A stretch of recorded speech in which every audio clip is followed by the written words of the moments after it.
Après le nouvel an, on reprend la route pour visiter le Northland. Et c'est plus de 400 km qui nous attendent pour atteindre notre objectif, le Cap Renga. C'est le point le plus au nord de la Nouvelle-Zélande.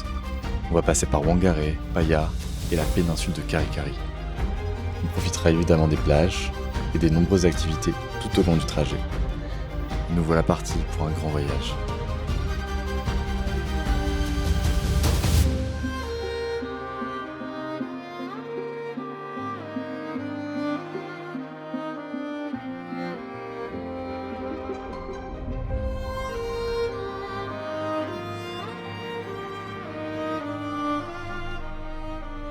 Regardez là ce qu'on a cuisiné de la viande et on a fait petite poêlée de légumes avec du rice.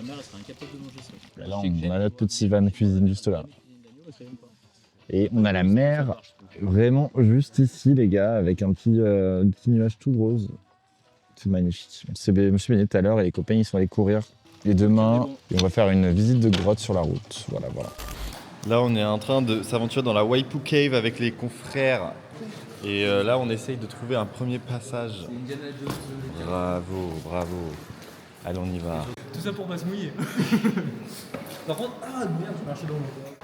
On ne voit rien, mais le plafond de cette grotte est plein de petites étoiles. Je crois que c'est des larves qui s'éclairent, qui gardent la lumière et qui sont fluorescentes.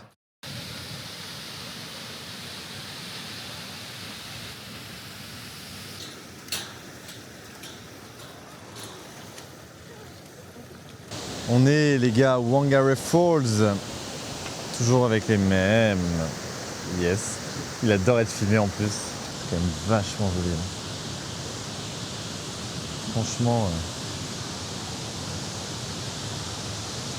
personne qui se baigne étonnamment, peut-être qu'elle est froide. Yo la team, on continue du coup notre trip dans le Northland, on remonte progressivement. On était à Matapuri aujourd'hui, on a fait une petite rando sympa près de la Whale Bay où on s'est aussi un petit peu posé. On a fait une première rando avant qui était un peu fail parce que voilà, il y avait la marée haute, on n'a donc pas pu la faire. Et là je vous montre un petit peu, du coup c'est le free camp d'aujourd'hui. On a nos 3 vannes ici et regardez comment on se douche dans ces situations-là. On a un petit sac comme ça qu'on réchauffe normalement, mais vu que là il n'y a pas de soleil, il est froid. Pour le plus grand bonheur de Yanis, et donc c'est la douche, et voilà. Et c'est ça un peu aussi la van life les gars. C'est à la dure. Oh non, il a perdu le tuyau. C'est pas grave. Tu peux le remettre gros. Et donc ouais. Et donc là vous voyez, ouais, là il s'est marée basse, c'est en train de remonter. C'est un peu une sorte d'estuaire. Après on va encore un peu plus remonter vers Paia. Donc c'est un endroit pareil, c'est pas mal plage. En fait c'est beaucoup de plages, hein. Le nord c'est un peu tropical, c'est très mignon. Et voilà, c'est l'éclate. Et donc là, c'est la routine, on trouve un free camp. Et après ça, mon téléphone est en train de parler, pourquoi ? Et après ça, on se pose. Souvent, on boit un petit coup. Après, on se met derrière nos vannes et on cuisine. Et à partir de 22h, quand il fait nuit, on se couche un peu à l'heure de la... Max à poil que je finis sans presse. Mais bon, on peut voir que tu pousses à la salle. C'est clair et net. Et souvent, en vrai, on vit un peu avec le soleil parce que dès qu'il commence à faire nuit, on se met dans le van. Et après, on se réveille. Il y en a qui se réveillent tôt là-bas, à 6h, 7h. Et puis, il y a nous qui se réveillons plus tard avec Maxime, genre 9h, tu vois. Ça fait une semaine qu'on dort en van. Hein. Ça fait une semaine qu'on est parti. Ça fait une semaine que je dors dans ce bébé. En vrai, je dors de mieux en mieux. C'est quand même grave confort au final. Et voilà, et on s'habitue à vivre avec ce qu'on a. Et au final, t'arrives à te faire à manger, t'arrives à te doucher, t'arrives à te débrouiller. C'est sympa. On va voir combien de temps on tient comme ça. Mais on est parti là. Hein. On est parti. J'ai eu un petit souci. Hier, j'ai dû changer la batterie qui était morte. Je pense que c'est parce que j'ai une batterie en plus qui a dû un peu la faire trop travailler. Donc ça m'a coûté bien sûr un peu d'argent. Moi je vais peut-être essayer de faire un petit peu de fruit picking avec Maxime pendant que voilà, Yanis vit sa vie. Et après ça, eux, ils partent un peu en voyage et tout. Et moi je vais rester et je vais faire tout le reste de l'île du Nord. Voilà, à plus tard. Encore une cascade. Donc c'est les Rainbow Falls, donc les chutes arc-en-ciel. On dirait le nom d'une course de Mario Kart. Et vous savez pas ce qui vient de m'arriver les gars ? J'ai renversé mon liquide vaisselle sur mon lit en conduisant qui s'est ouvert. Ce qui fait que, vu que c'est de la mousse un peu sur ce que je dors, ça s'est vraiment imprégné de liquide vaisselle. Donc c'est super. Dans les yeux. Je sais pas ce qu'ils viennent de se dire, mais ça a l'air d'être hyper important. Pourquoi vous avez fait un pack de bro là? On a fait un pack, on s'est dit qu'on allait faire le saut élastique à Queenstown parce que le saut élastique a été inventé à Queenstown. Mais non. Et donc il est très important de respecter tout ça. Mais si vous le faites, je le fais. Mais tu sais que ça va durer 2 secondes. Hein. On fait un pack de bro tous les trois là. Moi j'ai peur. Pack de bro, Yanis, pack de bro. Pack de Prochaine vidéo, saut élastique. bro. Ok. Tous les deux. Ok.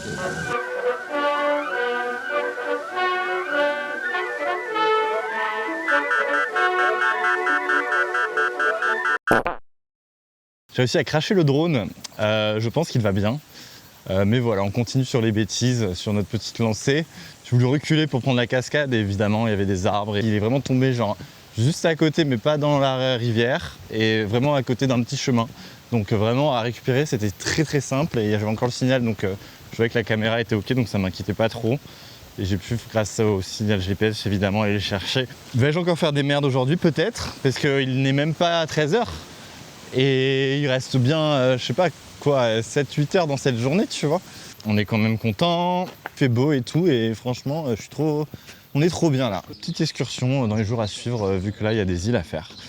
Il y a The Bay of Islands. Voilà. Allez, je vais récupérer mon boxic à droite. Et à toutes. Yo la team, on est à Paia. Là, on part de notre petit camping pour se rendre sur une excursion en bateau sur la Bay of Islands. Donc on va faire 2 arrêts, voire plusieurs îles et pouvoir un peu les visiter. On aura de quoi faire normalement un peu de snorkeling et un peu de balade. Donc c'est trop bien aujourd'hui, petite journée activité là. Et donc Paia, très très sympa, de belles plages sur la côte est, vraiment dans le Northland de la Nouvelle-Zélande. Donc c'est très balnéaire. Beaucoup de touristes qui viennent ici pour se dorer la pilule. Du coup, je vous montre, c'est ici qu'on va prendre le bateau. On est un petit peu en avance.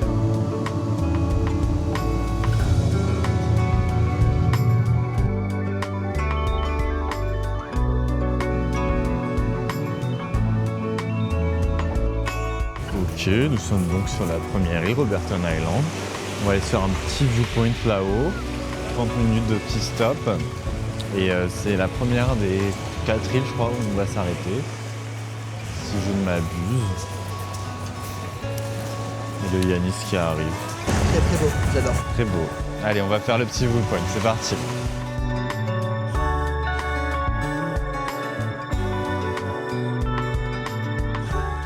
Là, ton Polar Step, il est bien. Hein.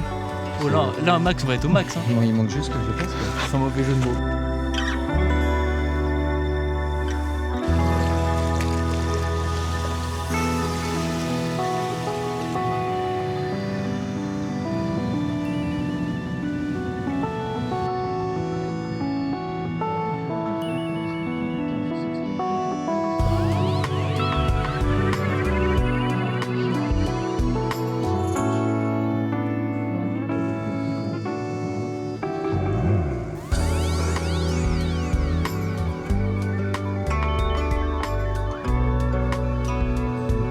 Ça a l'air marrant de sauter d'ici.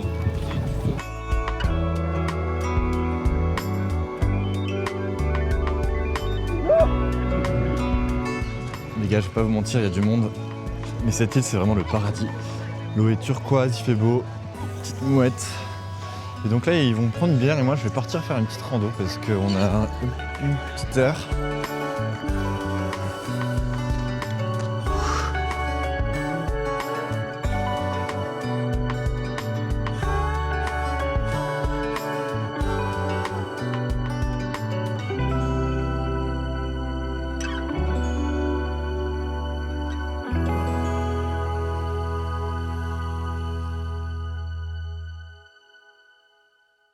Voici le petit camping. On a notre petit spot. Il y a le van de Hugo et Sandra.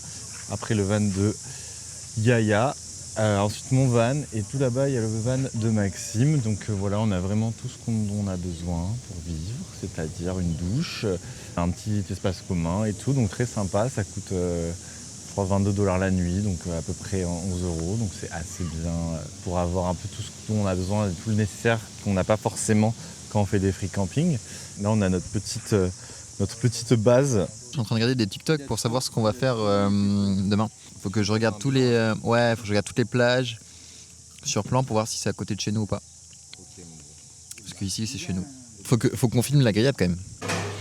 Première étape, la préparation des légumes qui ont été découpés par nos soins et sur lesquels Max veille au grain. Sandra, pendant ce temps, est en train de faire la vaisselle. Admirez donc cette technique, quelle joie. Waouh! Elle utilise principalement l'eau chaude car l'eau chaude favorise le dégraissage des couverts et des assiettes. Bravo Sandra, maline cette Sandra. Yanis, quant à lui, n'utilise pas d'eau du tout. Il est su avec... Il est su, voilà. C'est deux techniques. Voilà, tout le monde travaille vraiment de façon dure et assidue dans cette belle cuisine. Ça c'est... De quoi? On en a plus besoin de ça. Non, tu veux qu'on ramène au van? Après, au pire, on ramène tout d'un coup, on le met de côté. Juste sur la table. Et très bonne initiative, Yanis. Et donc, je vous montre un petit peu. Ici, il y a la salle commune, le lounge, où on peut du coup recharger ses affaires. J'y vais pas parce qu'il y a du monde. Ici, il y a des petites tables avec Hugo, qui est en forme aujourd'hui. Ça va, mon poulet? Ça va bien, mon poulet. Écoute, tant mieux. Et en face, il y a de beaux barbecues avec beaucoup d'espace, regardez. On peut mettre au moins 20 merguez, 30 chipots et 2 beefsteaks. Et vous nous avez acheté du vin? Eh oui. Eh bien donc, on se refuse rien. C'est vrai que sans rouge barbecue, c'est triste un peu. Vous êtes chaud. Et regardez, ils ont pris des bonnes viandes de qualité, là, on peut voir. Et donc, pour continuer la visite du camping, ici, il y a les salles de bain, il y a la laundry. Pour faire, bien sûr, ma lessive d'hier, où j'ai renversé tout mon liquide vaisselle. Et ensuite, voilà, salle de bain avec douche, toilette, tout le nécessaire. Bien sûr, la réception qui est juste ici, avec les petites lumières. Et on va quand même vous montrer un petit peu la petite vue sur la mer. Enfin, c'est pas la mer, c'est l'estuaire peut-être. Mais là, vu que c'est marée basse, c'est tout vaseux. Donc, vous voyez beaucoup de vannes, beaucoup de voitures, quelques tentes, n'est-ce pas? Mais en somme, un camping fort agréable. Là, c'est limite marécageux, vaseux, quoi. Très, très bon endroit. Franchement, la Bay of Island, c'est vraiment un truc à faire. Voilà. Donc, je conseille si vous êtes pendant l'été en Nouvelle-Zélande, ça vaut le coup. Il y a des gens qui ont quand même des installations de compétition. Regardez ces panneaux solaires et cette tente. Ça a l'air très, très confort. Encore un petit peu en vrai. Genre 5 minutes, tu vois.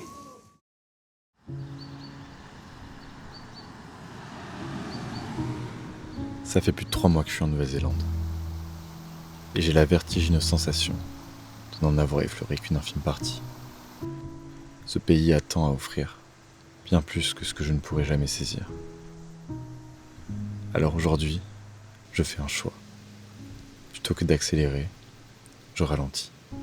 Plutôt que de traverser, je m'arrête. La nature me partage ses chants. Alors pour un trop court instant, je choisis de l'écouter.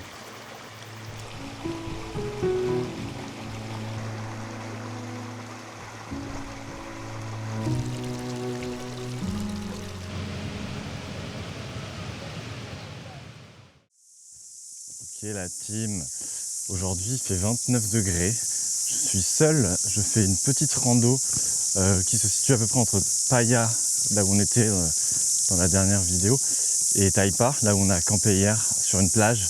Je vous montrerai le free camp, il est magnifique.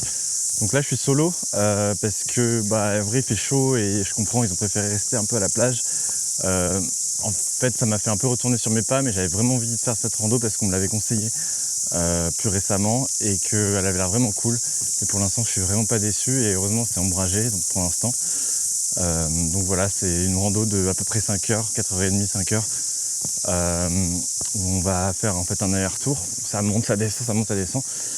Et voilà, et là il y a une petite section jungle et pour l'instant c'est vraiment magnifique. Regardez, c'est des petits chemins ombragés comme ça en mode jungle.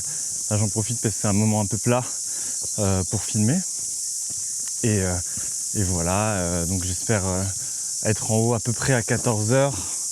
Il doit être midi, un peu après-midi.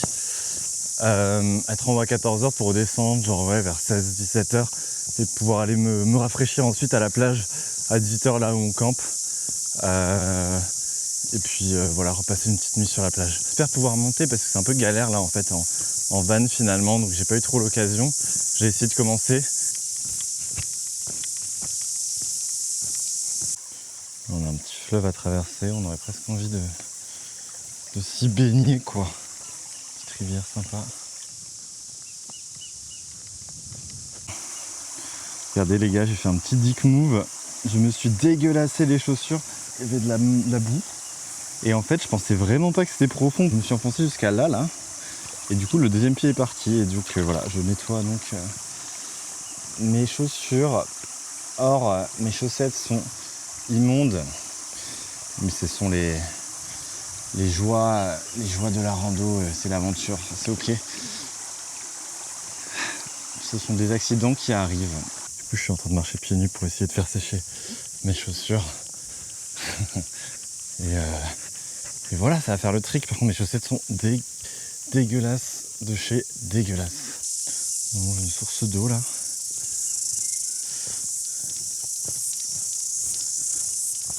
Ouais. C'est vraiment beau ici. Pour l'instant c'est de loin la plus belle rando que j'ai fait en Nouvelle-Zélande. Le Duck's Nose, vraiment incroyable. Il est là notre objectif.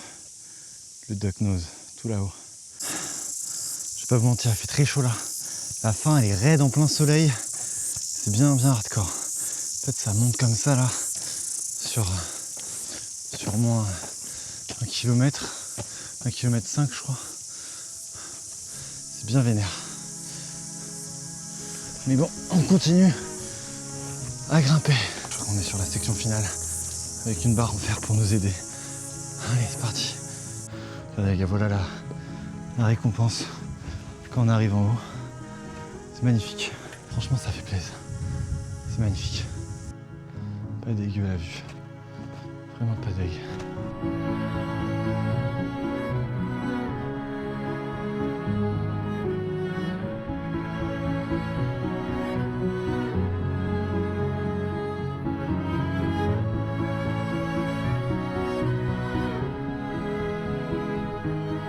Après avoir profité de la plage, on reprend notre route vers le Cap Renga.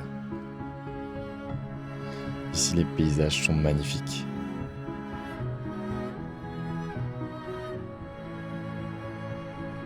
Juste une nuit à proximité et on aura atteint le point culminant de la Nouvelle-Zélande. Yo la team, on a atteint notre objectif, on a atteint le Cap Renga qui est le point le plus au nord de la Nouvelle-Zélande. Donc c'est un super endroit, je m'attendais pas à un truc aussi cool avec un phare. Et donc regardez un petit peu, ça ressemble à ça. Donc c'est un endroit qui pour les Maoris est particulièrement important puisque c'est le dernier endroit que notre âme va visiter avant la mort. Regardez-moi cette vue.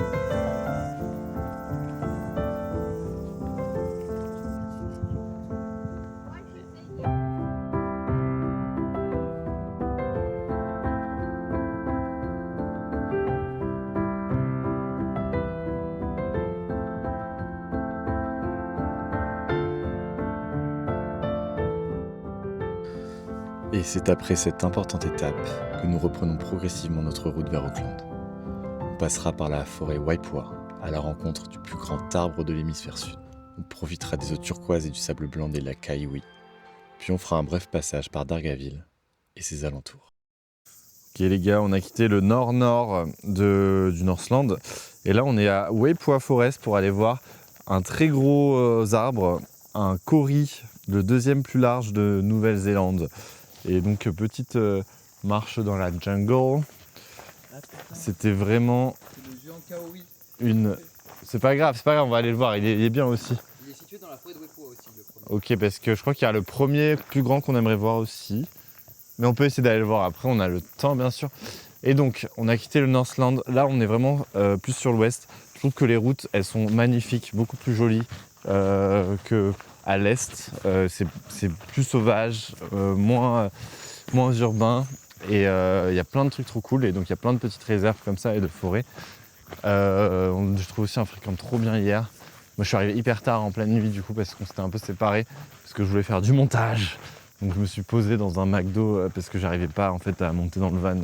C'était un peu galère. J'avais des fois l'électricité qui chiait et tout. Là ça m'a permis de faire ça. Donc je vais essayer de poster ce soir. C'est vrai que c'est déjà pas mal ça. Mais c'est des beaux arbres. Regarde là, quand tu regardes en haut, franchement, c'est vraiment. Et du coup, ça, tu penses, c'est des arbres qu'il n'y a que en Nouvelle-Zélande? Je sais pas. Ça doit me faire complexer là. Moi, il me fait complexer celui-là. On est complexé face à un arbre. Tu lui donnes quel âge? En vrai, ça serait intéressant de savoir leurs âges. 109 ans. Ah ouais? On n'est pas du tout sur la même timeline là. Non. 109 ans. Et je sais pas qui a le plus raison. Je pense que lui, il a vécu les dinosaures. C'est possible de ouf en vrai. Ça sent bon. Hein. Waouh. En vrai, c'est, je pense, le plus gros arbre que j'ai vu. C'est juste là. Il est massif. En fait, la circonférence. Ils sont en train de dire que je suis vieux, ces putains de 2000 là. T'as vécu deux victoires de Coupe du Monde. Pas nous. Hein. Toi, je m'en souviens pas de la première. Toi, t'es un 2001, c'est ça? 2002, putain. T'as pas le droit d'être un 2002, c'est trop jeune. Putain. Toi, c'est quoi ton année encore? Je sais plus. 2001. Putain, c'est toi le 2001. Regarde avec qui tes potes, regarde avec qui tu fais ton road trip avec des enfants. C'est tes copains, on est tes copains et on est des 2000. T'as pas honte?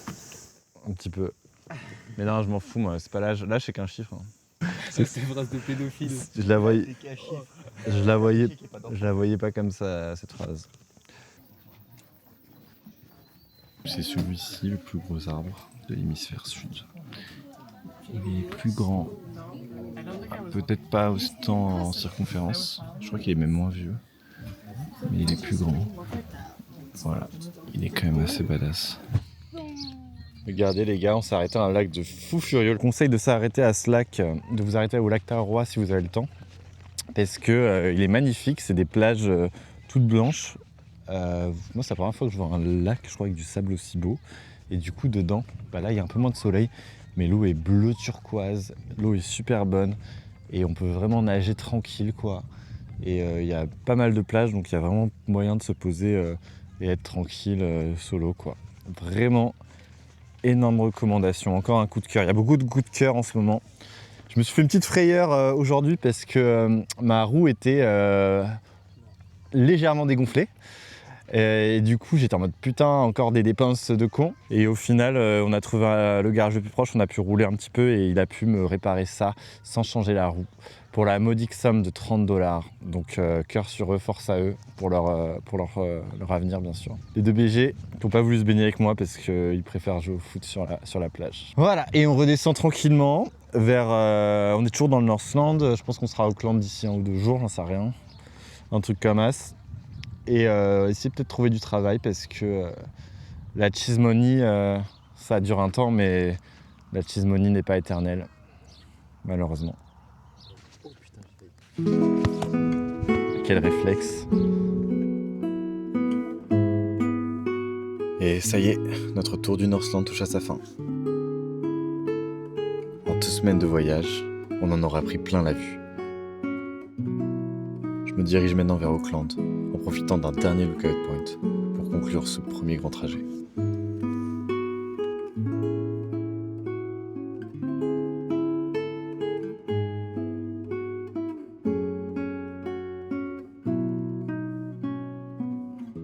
Hello la team, j'espère que ça va bien. On va bientôt conclure cette série sur le Northland.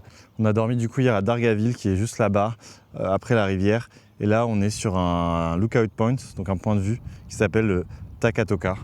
Et donc là je retourne sur Auckland pour vivre ma petite vie, pour visiter un petit peu peut-être la ville parce que j'y suis jamais allé, pour retourner voir mon pote Charles et Apolline que vous avez peut-être vu dans une vidéo il y a quelques temps. Et après, on a peut-être trouvé un taf pour travailler dans les kiwis. Ce serait incroyable de faire ça quelques semaines pour avoir l'expérience et aussi pour maintenir le compte en banque. Voilà, je ferai une vidéo là-dessus, mais c'est vrai que moi, du coup, je suis parti en Nouvelle-Zélande avec l'idée de pas forcément gagner d'argent, mais de pas non plus en dépenser. En fait, l'idée, c'est de vraiment être autonome et de pas forcément compter sur les économies que je peux avoir en France. C'est un peu un objectif personnel que je me suis fixé. Key Lookout Point, vraiment très stylé, il y a personne, faut monter genre 25 minutes et puis on y est. Et c'est vraiment un peu un bout de caillou avec ça. Et bizarrement, vous voyez pas, je pense, mais des mini-insectes qui volent partout, qui sont juste là, je sais pas pourquoi. Ils aiment bien l'endroit. Et voilà. Le Northland, c'est fini, c'est plié. Prochaine étape pour moi, un petit peu taffé, et du coup visiter le reste de l'île du Nord et vous montrer un petit peu tout ce voyage qui continue du coup. Et j'ai très hâte. Et bientôt, je vais sortir une petite vidéo bilan de 4 mois, vu que ça fait déjà un petit moment que je suis en Nouvelle-Zélande pour vous parler de mon ressenti et faire des choses un peu plus thématiques. Voilà. N'hésitez pas à partager, à liker évidemment, ça donne de la force.